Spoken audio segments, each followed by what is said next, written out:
1932-33 সালের Ashes series cricket ইতিহাসে আজও বডি লাইন সিরিজ নামে পরিচিত, কারণ একটাই, ডন ব্র্যাডম্যানকে থামানো।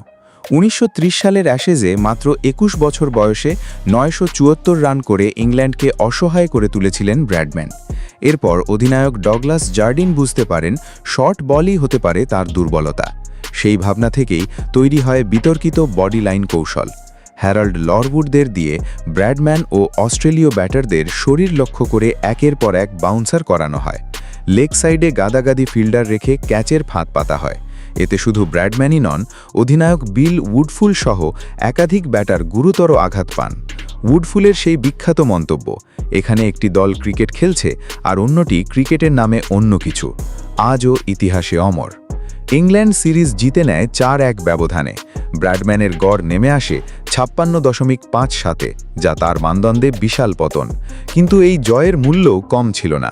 বিশ্বজুড়ে সমালোচনার মুখে পড়ে ইংল্যান্ড, জার্ডিনের ভাবমূর্তি ক্ষতিগ্রস্ত হয়, লারউডের আন্তর্জাতিক ক্যারিয়ারও কার্যত শেষ হয়ে যায়।